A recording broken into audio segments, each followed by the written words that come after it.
So immediately following J.D. Vance's speech at the Munich Security Conference, Senator Mike Lee and Thomas Massie both made statements that the United States should leave NATO. And honestly, such a stance is patently pro-Russian. I don't know any other way to say it. If you want the US to leave NATO, you are a Russian stooge. Period.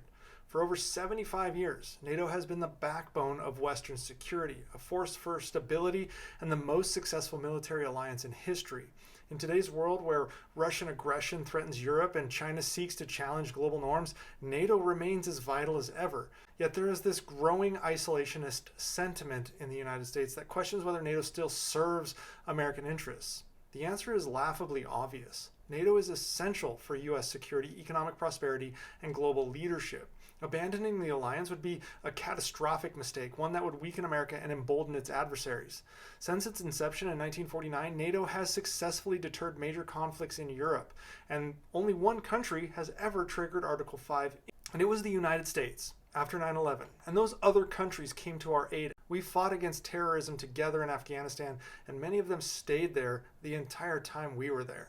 Nonetheless, the alliance was created in response to Soviet expansionism, and though the Soviet Union collapsed, Russia under Putin has proven that the threat never disappeared. From the illegal annexation of Crimea in 2014 to the full-scale invasion of Ukraine in 2022, cyber attacks on U.S. assets and critical infrastructure, election interference, harassment of U.S. military assets, imprisoning our people, Russia has repeatedly demonstrated its willingness to use military force to redraw its borders and crush sovereign nations, as well as be belligerent to anyone that counters its interests.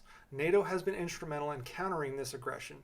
The alliance has increased its defense spending, reinforced its eastern flank, and provided critical support to Ukraine. European NATO members have already contributed more than $101 billion in aid, and just today, additional aid packages were formed by Germany and other countries. This surpasses the United States. And no, we have not provided $350 billion to Ukraine. As of January 20th, the State Department said it has been $66 billion. So without NATO, Russia would have far more room to expand its imperial ambitions, directly threatening American allies and global stability. Critics argue that NATO expansionism provoked Russia, but this is a myth. NATO is a voluntary alliance. Countries join because they seek protection from Russian aggression. If anything, Russia's actions have only proven why NATO is necessary, as nations like Finland and Sweden have rushed to join for security guarantees. The US is the world's largest military and economic power, but even a superpower cannot act alone. NATO provides the United States with an unparalleled network of allies, enhancing American military and economic strength. We project power on the backbone of a network of NATO-housed bases and ports around Europe. While Russia is forced to rely on pariah states like Iran and North Korea for weapons, the United States leads an alliance composed of the world's most advanced economies and militaries, including Germany, France, the United Kingdom, and Canada. NATO members standardize training, tactics, and military equipment, ensuring that in any conflict, U.S. forces can seamlessly operate alongside their allies. The alliance's collective defense budget surpasses $1.2 trillion, dwarfing Russia's and China's combined military spending and serving as a powerful deterrent. More than just a military alliance, NATO strengthens America's political and economic influence. European nations purchase the majority of their arms and military equipment from the US. It provides jobs, reinforces American industry, and technological superiority. This money flowing into the United States is a good thing, and if we leave NATO, it would likely shut off. Furthermore, NATO allies contribute to America's global leadership by backing U.S. positions in international organizations like the United Nations and the G7, providing crucial diplomatic support against authoritarian regimes. As the United States confronts growing challenges like China, NATO is an asset, not a distraction. Let me put it bluntly. Were China to attack a U.S. asset, NATO, under Article 5, would respond with us. Were the U.S. to leave NATO, none of our current NATO allies would be under any obligation to assist the United States, thus leaving us alone. It took a collective to defeat Germany in World War II. It will take a collective to defeat Russia and China in the 21st century. China has closely watched Russia's war in Ukraine, calculating whether Western democracies will stand together or fracture under pressure. A weakened NATO would embolden China to take aggressive action, especially regarding Taiwan, which would have catastrophic implications for the United States and its economy. NATO has already recognized China as a strategic challenge and is deepening partnerships with Indo-Pacific allies such as Japan, Australia, and South Korea. The alliance's ability to coordinate global security responses makes it a crucial tool in countering not only Moscow, but Beijing's ambitions. If the United States were to withdraw from NATO, it would signal to China that America cannot be trusted to stand by its allies, something that would have dire consequences in both Europe and the Pacific. Some argue that the US bears too much of NATO's burden, but this claim is outdated. Since 2014, European allies have increased defense spending by over $600 billion, and 23 NATO nations now meet the 2% GDP target. And this is a huge improvement over the past years. Additionally, US spending on NATO is a fraction of the overall defense budget. The US contribution to the NATO Common Fund costs us less than 1/10% of our entire military budget. Yet the benefits, such as access to strategic bases, intelligence sharing, and deterrence capabilities, far outweigh those costs.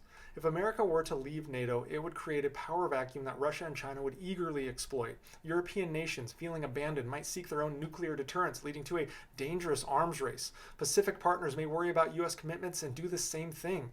To stop such actions, Russia may launch preemptive nuclear strikes on those sites in Eastern European countries. Without NATO's deterrence, Russia could also push further into Eastern Europe, forcing the US into a much costlier war down the line. It's what happened in World War II. We kicked the can down the road, and Neville Chamberlain said we had peace in our time, and then we had World War II. History has shown us that isolationism only invites greater conflicts. World War I, World War II, and the Cold War all underscore this lesson. Ronald Reagan said it best when he gave a speech in France on the anniversary of Normandy. He said, quote, "We in America have learned bitter lessons from 2 world wars. It is better to be here ready to protect the peace than to take blind shelter across the sea, rushing to respond only after freedom is lost. We've learned that isolationism never was and never will be an acceptable response to tyrannical governments with expansionist intent." That applies just as much today as it did back then. NATO is not a charity or a burden. It is an investment in U.S. security, economic strength, and global leadership. It prevents wars rather than forcing the U.S. and its allies to fight them. It ensures that America faces its adversaries with strong allies rather than standing alone. It is a pillar of international order and has kept the peace in Europe for decades while bolstering the United States' economy through military purchases and cooperation. Perhaps 20 years ago, it was worth discussing whether NATO is still relevant. But if you're doing that right now, if you're having that argument right now at a time when Russia is waging war in Ukraine, Georgia, and Moldova, while China is seeking to challenge the global balance of power, it is because you clearly have a vested interest in Russia winning and weakening America for your own personal gain. Weakening NATO is reckless. America's greatest advantage is its alliances, and NATO is the crown jewel of that strategic strength. So rather than questioning NATO's importance, the US should reinforce it, ensuring that the alliance remains the world's strongest force for peace and security. To abandon NATO is to abandon US leadership and invite global chaos. The choice is really clear here. Either we stand with our allies or we stand alone in an increasingly dangerous world.